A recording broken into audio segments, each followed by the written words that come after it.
Okay, thank you. And so the floor is yours. Okay, thank you very much. So I gave a talk that was a hybrid like this a couple of weeks ago, and someone said to me, very nice talk, but I was on Zoom and I didn't see your face once. So I'm going to try and sit in front of the camera and we'll see how that goes. But it's very uncomfortable feeling giving a talk sitting down, I realize. So, okay, anyway, so thank you very much for this very interesting workshop. I propose, so I have slides that are basically aimed at physicists, and I wasn't really sure who I was going to talk to, so I want to avoid what Peter just said about just talking and everyone wondering when lunch is. So I propose that anyone interrupts me at any time. I guess I'll try and keep an eye on the chat if someone puts something in the chat, but also feel free just to shout, and I guess I will hear you. I hope I will hear you. So we are physicists working in a in an interdisciplinary project, but that means between physicists and quantum information scientists and engineers, to think about how much energy a quantum computer will consume. So the basic question is, will a quantum computer be some huge thing that you need to build next to a nuclear power station, or will it be some small box, a bit like is sitting on the table here? So let me give you the conclusion right at the beginning. It's too early to tell. It's almost too early to ask the question. But I think it's worth asking the question now. And then already what we managed to realize is that, someone wants to, okay. What we already realized is that we do have the mathematics in place to be able to answer the question. And then it's a question of scenarios. And more or less, depending what scenarios we take in the literature, we can go from anything from, yes, it will take a nuclear power station or maybe many, to no, maybe it will only take about as much power as to drive your Tesla car for 8 hours on the motorway. So that's a really big window, and I don't think it's the numbers that really matter, because I think it is too early to tell, but at least we've put in place a mechanism to ask and maybe also to answer the question. So that then brought us, while we were thinking about these questions, we realized that it's maybe a more general thing about quantum technologies. So we've just launching, but it's very much process in progress, what we're calling the Quantum Energy Initiative. So there's 4 of us at the moment, and we would like to be many more. And the idea is that any new technology should now, in the current world as it exists, any new technology should consider energy consumption from the beginning. And let's say more generally resource consumption. So, you know, rare metals, or all sorts of other things. And particular energy consumption is clearly on all of our minds at the moment, so that's a good place to start. And that for quantum technology, this really needs to create a community that also needs to be created to make quantum technology work, which is a community where people who know about quantum physics talk to people who don't know about quantum physics, to make it very simple. Because we need, the quantum physicists like me, we don't know enough about engineering, we don't know enough about scaling up, we definitely don't know enough about what society is willing to pay for or wants. And so we need to work with other people. So here I put it all, at all levels, from engineers to physicists to sociologists, and we can add many more: philosophers, politicians, ecologists, activists, etc. So our short-term point of view is that we should firstly try and attract the attention of deciders to the fact that we need to not only talk about the benefits of quantum technology, but also the cost, and that then as a community we need to estimate costs as well as benefits from the beginning. And then we're at a more concrete level, we're thinking about creating a committee of people from a variety of different quantum technologies, thinking about organizing some online seminars perhaps, and eventually maybe a conference. But, you know, baby steps right now. All of us only know about quantum computing. I mean, there are 4 of us, so that's maybe the next slide. So there are 4 of us right now, 2 localized in France, so 3 of us are basically French. One of us, Janine Spetstossa, is from Chalmers University. We're all too close to quantum computing. We need people from quantum communication, quantum sensing, and so on. And so we want to diversify to create some sort of scientific board, which enables us to have a broader community of people to invite for seminars and so on. And that's what we're planning to do at the moment. So it's a very, it's a baby chick coming out of the egg, looking around, trying to figure out this world.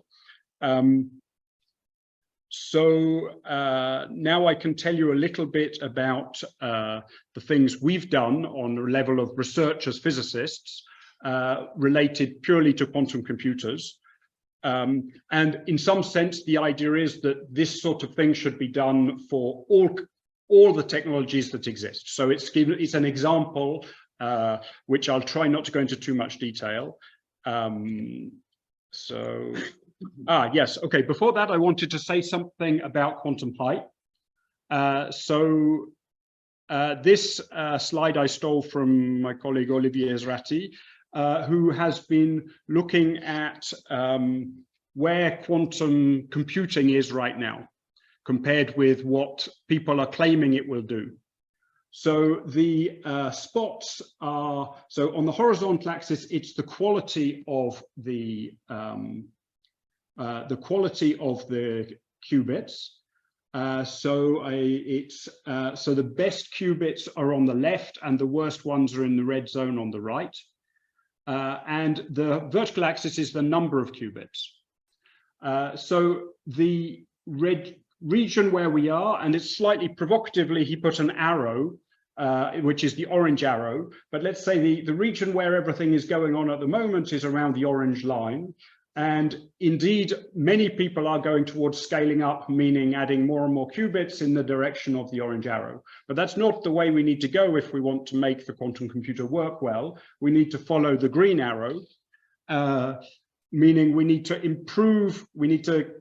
slightly improve the quality of the qubits by at least an order of magnitude. And we need to increase the numbers from around about 100 up to millions without losing their quality.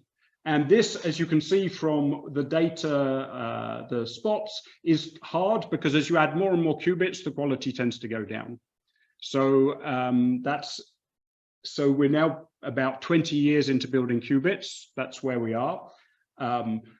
Now things are moving very fast, but it should also give you some trepidation to think that, particularly when you see startups claiming that they will build a quantum computer which will help solve climate challenge in the next 10 years, which I saw recently, a company that I won't mention that raised money for this. It seems a little bit more than just hype. It seems complete science fiction. So there's an interesting zone on down here where it's not really clear, where you have high quality qubits, but not so many, 100 or 1,000 qubits, where it's not really quite clear what we can do with it. In principle, there's this idea of doing quantum simulation. So you use it to use the qubit system to simulate some other quantum system, which could be some chemistry system. It could be trying to simulate some molecular dynamics to make better fertilizers. What's unclear in that domain is whether that will actually really be better than all of the very clever methods that we've developed on traditional computers over the last 70 years or so. Chemists are very smart, physicists are very smart. They've developed a lot of very good methods, and whether a quantum computer will really give a significant benefit, I think is a very open question. And of course, there's a nice competition, a healthy competition between people who work on traditional algorithms, maybe see quantum computers doing things and they figure out how to do them better on a traditional computer, then maybe that will make quantum computers take a step forward as well. This is all healthy, good science. But it's very far from the things that we say about revolutionizing society, people cracking any code, any encryption that exists between you and your bank, anyone will be able to read it. We're very, very far from that. And indeed, if, well, okay, maybe I'll say a little bit more about that towards the end. I didn't look at the time. How am I doing for time?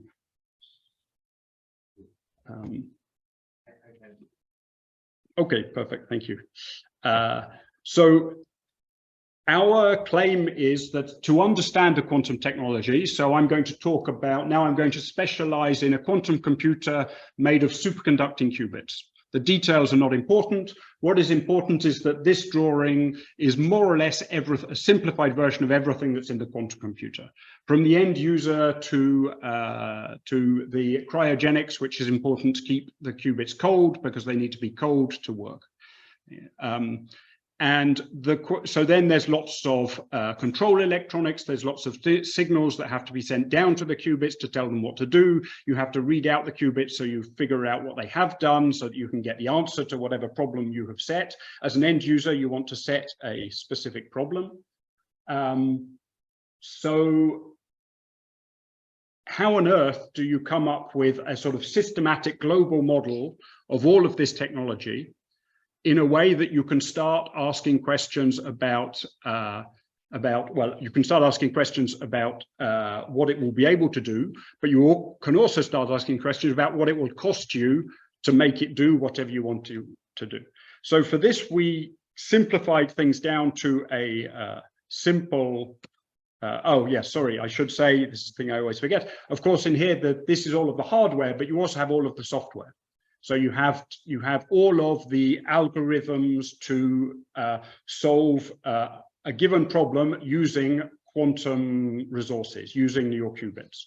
And so there's a whole quantum information science is a big, very active field where people come up with different algorithms. And then there's also the question of correcting for errors, which is a whole nother community of people who come up with ways to correct errors on quantum computers, which are much harder to correct than on a traditional computer. So you have to put all of this in the box as well, right? And I will try and convince you that a systematic global optimization of these sorts of things is a relevant thing to do, but maybe it's not. The best way is not to take one little block and study it in great detail and try and make it as good as possible. It's good to keep in mind the global picture and think about global optimization.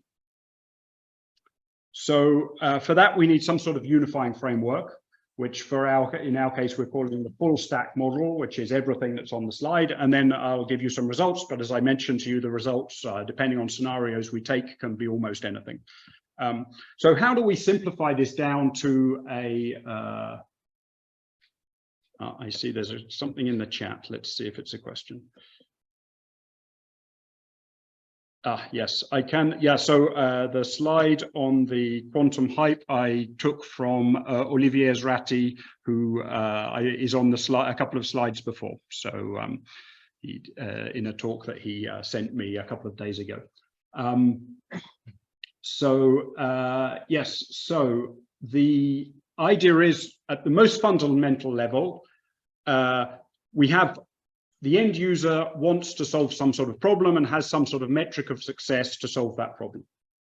And if you had perfect quantum systems with no noise, nothing bad happening to them under perfect control, this would be no problem. This is what the quantum information theorists have told us since at least 20 years ago. The problem is that we have to deal with noise, we have to deal with imperfections, which are opposing the success. And we have a set of control parameters which we can play with. So as I'm thinking about superconducting qubits, typically there's the temperature of the qubits is one of the control parameters. You cool them down to make them less sensitive to noise. The other things is how well do you shield them? What kind of algorithm do you run? Is it one that takes a lot of qubits but very short time to run, or in turn do you take a small number of qubits with a very long algorithm to do the same thing? These are the sorts of control parameters that we have in hand. And then there are resources, and in this case, I'll talk about electrical power, but you could think of other resources. So the basic, so then the resources you can use to apply to in various ways to different parameters. You can either add error correction to make the success less sensitive to the noise, or you can add cryogenics and other hardware to make the noise less strong.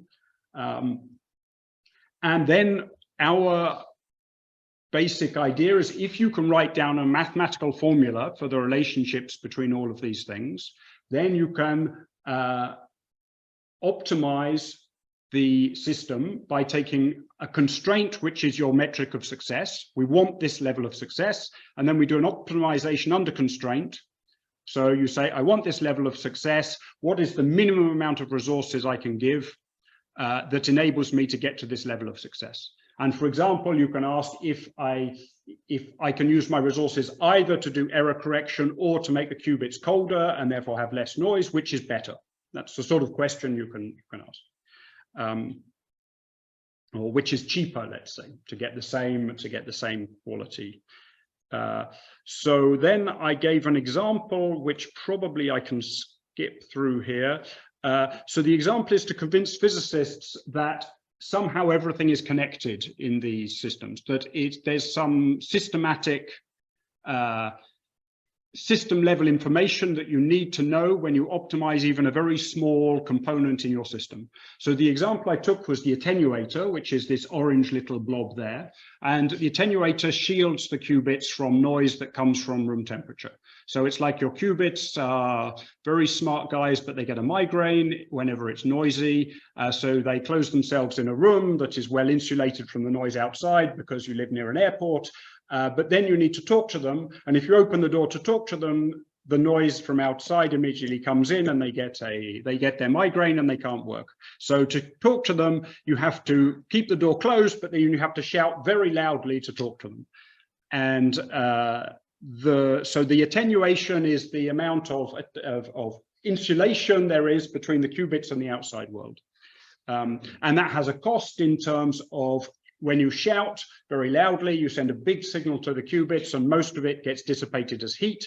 That heat, because it's inside cryogenics, has to be evacuated, and that has a cost, which we learn from thermodynamics and Carnot's law and all of these things. Perfect. And the important point is that you can optimize all of this hardware questions very well without knowing about the for example, about the software, what the computer is going to do, but that's not the right way to go about it. So the argument is that the cost, so I'll skip all of the details that I normally give in front of physicists with numbers and orders of magnitude and so on. So the important point is at the bottom of the transparency that the cost increases. The cost is the signal that you send into the cryostat to control the qubits, to talk to the qubits. And this goes up with how much of the time you need to talk to the qubits. So the cost is proportional to when you're actually talking to the qubits. If for a moment in time you're not talking to the qubits, it costs you nothing. On the other hand, the benefit is protecting the qubits from the environmental noise, which is all of the time. So that means you need to know, you need to ask the guy who's designing the algorithm, well, what percentage of the time am I going to be talking to my qubits or not? And so then I can show a couple of opposing examples. So here's one of adding two numbers together in a quantum computer. And on the horizontal axis, it's time. On the vertical axis, it's some set of qubits. And there's some set of gate operations between the qubits. But the point is, all of the horizontal lines where there is no boxes, nothing is happening to that qubit. And so you can just see by eye that most of the time, you are not talking to most of the qubits. Each step, you're talking to maybe 3 qubits at a time. So in that case, the activity is very low, which means that adding extra shielding costs you very little and gives you a big benefit. But if on the other hand, because when the shielding costs you only when you are talking to the qubits, so if you're doing nothing, it's on the other hand, if you're doing quantum error correction, so this is just really to scare you, this is the full circuit for a particular kind of quantum error correction. And it's the same sort of circuit as I drew before. And the main thing, the only message you want to take away from that is firstly, how complicated it is. And secondly, that there's almost no gaps. There are almost no spaces in this circuit. basically nearly all the time, nearly every qubit is doing something, you're talking to nearly every qubit. So here you're in exactly the opposite case. The activity of each qubit is high, and I think it's often called the duty ratio, the percentage of the time you're doing something, you're talking to the qubit compared to the time you're not talking to the qubit. Here it's extremely high. You're basically nearly always talking to nearly every qubit. And that means that this little attenuator is costing you a lot. So to reduce the amount of attenuation has a risk. It's that the qubits see too much noise, but it has a big benefit, which is how much power. So obviously the choice of the value of this little attenuator depends on everything from the hardware to the software to what problem you're trying to solve, how you're trying to solve it.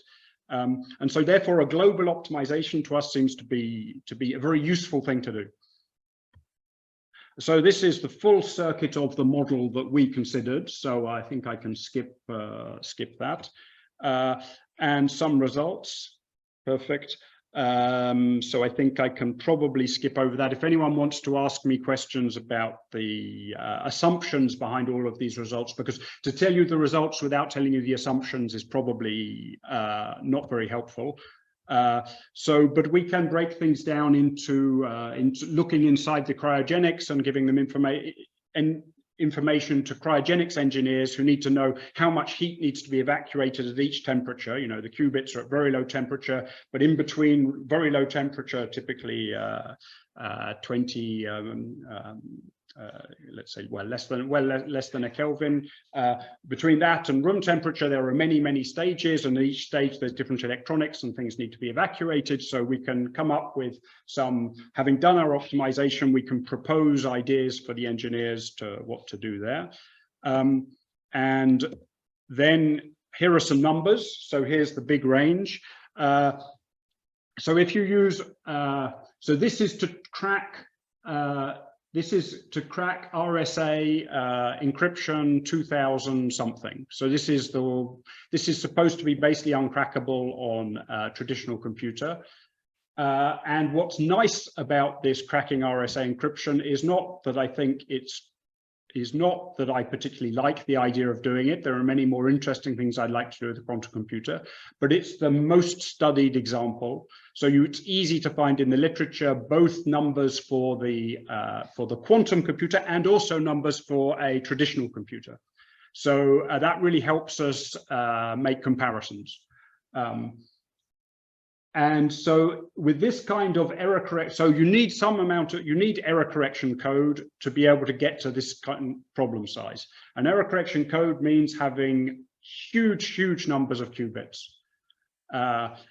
And if you take the best known error correction code, which is what we took, because it's, again, we wanted to take the simplest possible examples that were the best understood, then you immediately see that if you take current qubits, it's impossible.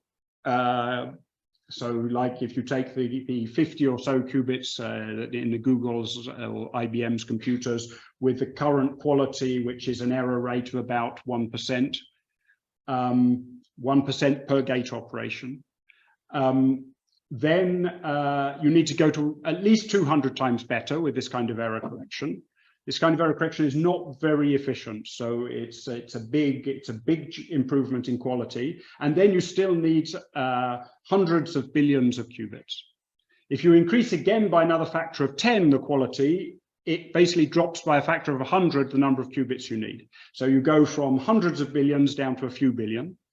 And then in principle, you can crack the code rather fast in a few hours.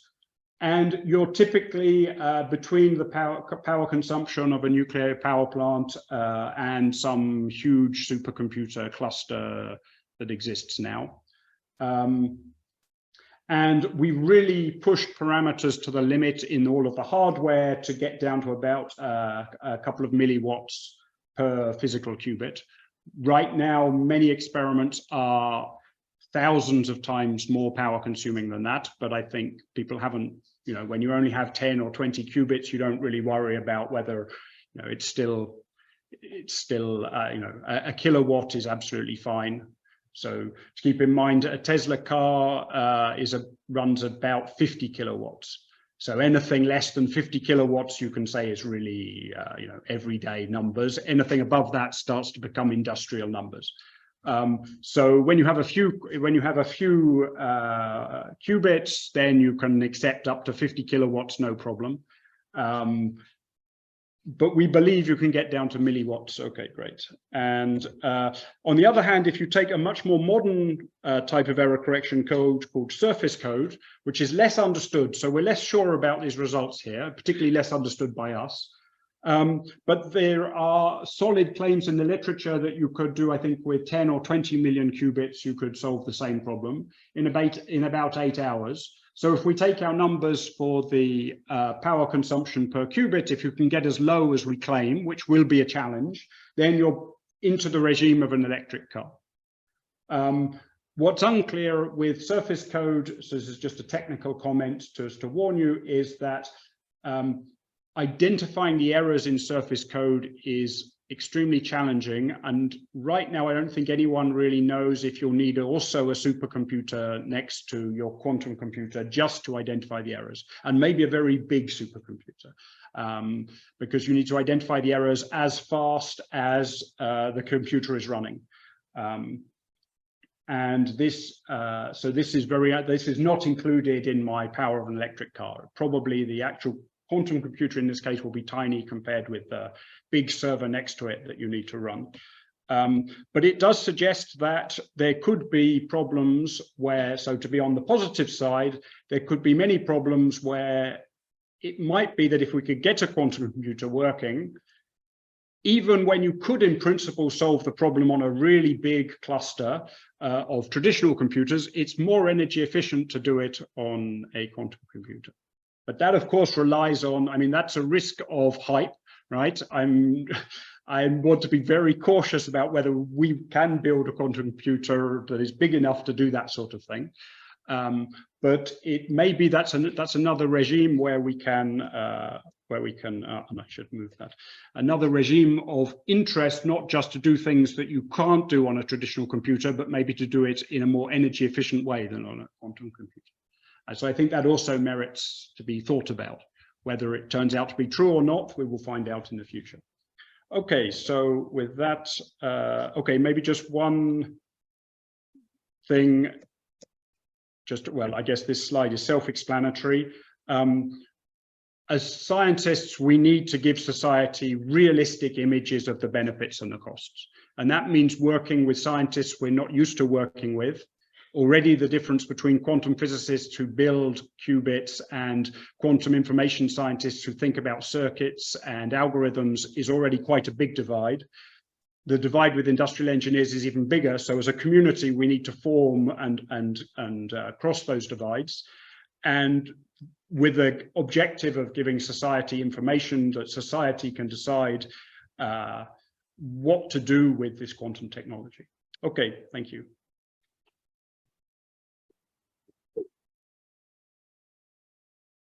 I really want to thank you for this great presentation. And for the sake of time, what I propose is our guests here can ask their questions during the break. And now we will accept just 2 questions from our online participants. And I saw that Oksana raised her hand. Okay.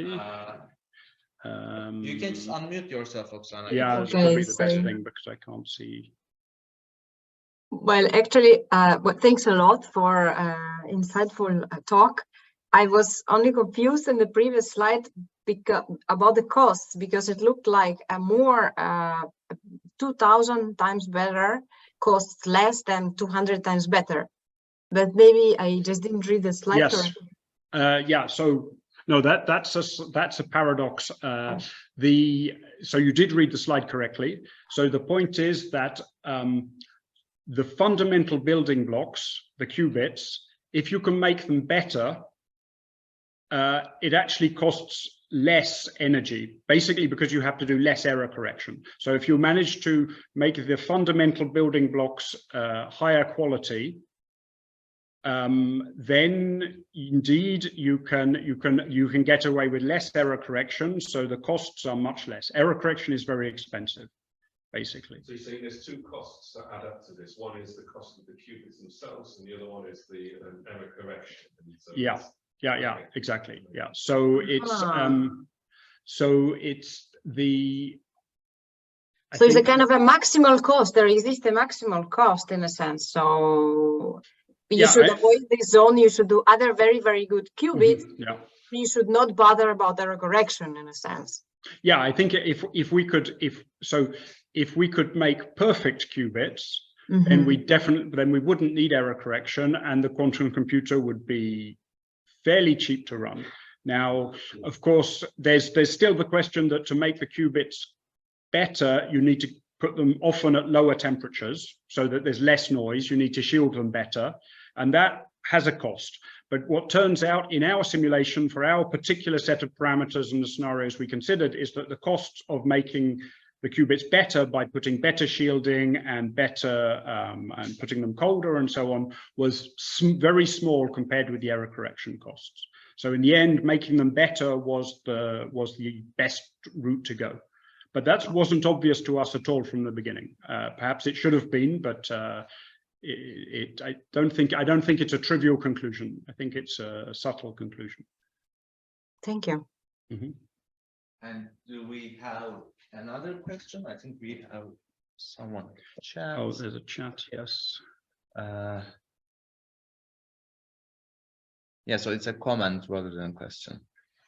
Well, everyone can read the comments. Yes. Yeah. So.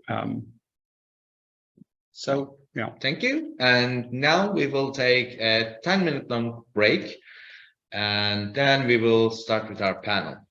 So again, thank you, Robert. Thank you.